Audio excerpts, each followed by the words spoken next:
Welcome to our Competent Crew training video, a course that's been laid out for you, those new to sailing, to show you what all the enjoyment and pleasure sailing a cruising yacht is all about. There's no minimum age to the course, you just need to be reasonably fit, up for a challenge and prepared to have loads of fun. On this 5-day practical course, you'll be on board with 3-4 other like-minded shipmates, visiting different ports, anchorages, under the watchful eye of your instructor. Let's start by introducing you to Osprey.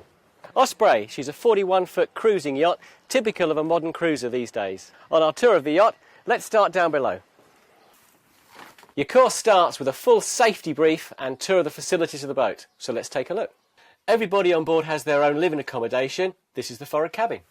There are 2 toilets on board, and this is our kitchen, better known as the galley. These are our paper charts that we do our navigation and passage planning with. This is our electronic chart plotter, which gives us our position via the GPS. Our means of communicating with the shore is via our VHF set. Albufera Marina, this is yacht Osprey, over. This unit automatically switches on to channel 16, which is the distress and calling up frequency. It also has on board the digital selective calling button. Sounds complicated, but that sends a distress message via a radio encrypted message. Button is located behind the slider for safekeeping, but in an emergency, a mayday situation, press, hold that button, and we've got the cavalry coming. Loads of storage space on the yacht. Underneath the navigator seat, we've got the following. We've got a Category C first aid kit, just in case we get medical problems on board. Anyone with toothache? We've got the wire croppers. Tool roll. Full set of flags, but the main piece of kit we've got underneath here are our engine fire extinguishers. A CO2 fire extinguisher and a 2 kilo dry powder. The engine is obviously the main heat source on the boat, and the potential for fire is obviously greater in there. These 2 fire extinguishers give us options as regards how we put that fire out. If you get a fire, these extinguishers go in through this port here, this plug comes out, and you can then discharge the whole fire extinguisher straight into the engine without letting more oxygen in. And lastly, we've got the winch handles. Now these live up top. Let's go up there. And the winch handles, they live in the holster. There we are. Don't forget, they don't float. Here we are in the cockpit. This is where you do most of your training. This is where we steer the boat from. This is where we control all the sails from, with all our ropes that you see on here. We'll be taking you through all the lockers within the cockpit, showing you all the equipment that we have in there. To start with, let's take you through the main components in this one. We've got safety gear, amongst others. Cleaning equipment. Yes, you do have to clean the boat. Day shapes for when we're motoring. Ropes for various things that we use. This is a jibe preventer, but we'll go through that later. Main piece of safety gear in here is in this yellow box, which is our offshore distress flare pack. Now, whenever you go on a boat, be it a charter boat or your own boat, check your distress flares. Always do this outside, just in case you get unlucky. In this watertight container, we have, amongst other things, a pair of gardening gloves. All will be revealed later on those. But the main components are our distress flares. Parachute distress flares. These are for use at night time and for summoning assistance, for notifying assistance when help is the other side of the horizon. You can't see them yet. These go up to 1,000 feet, 300 metres, where they deploy a bright red burning parachute flare.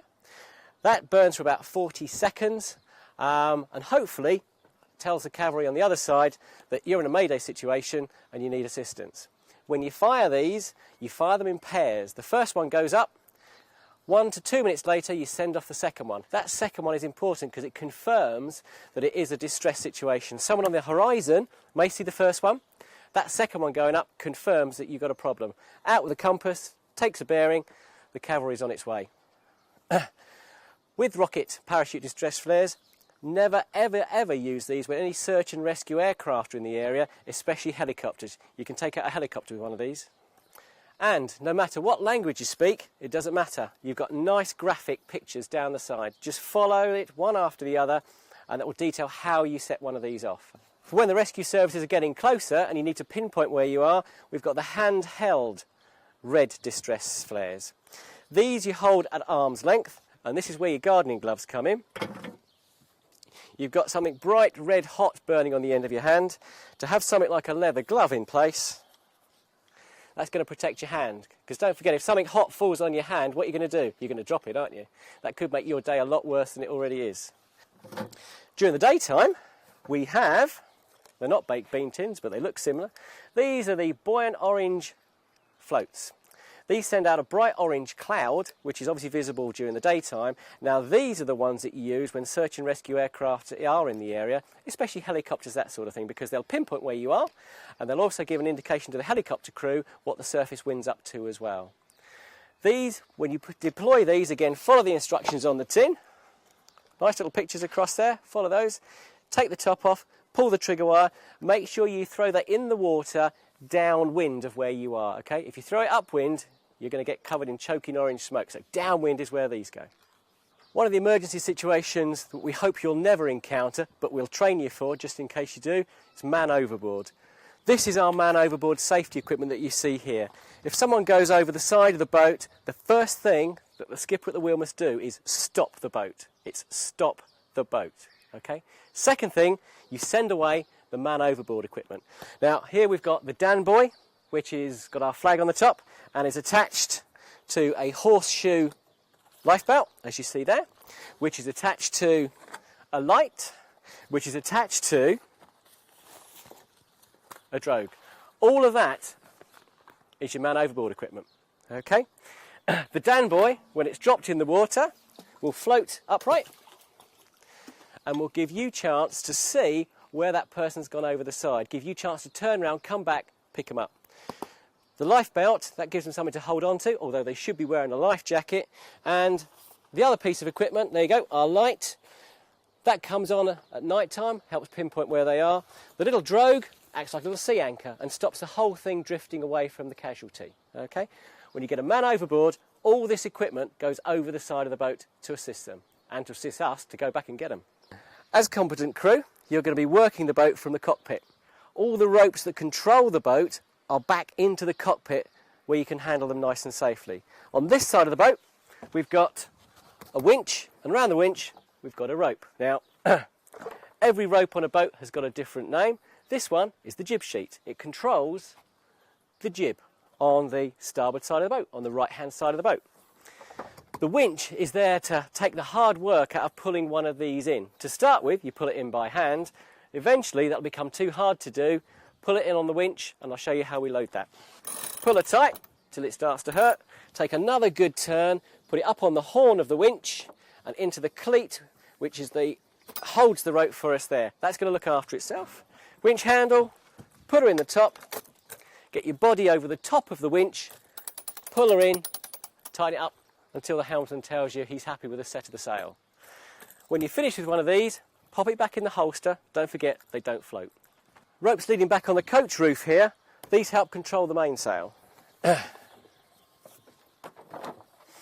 good thing about this is, to start with, you don't need to know all of them. Just focus on the main ones. There we go, all colour matched. 3 lines here. This one is our main sheet. This is the rope that controls the mainsail, and that enables us to send the sail in or out.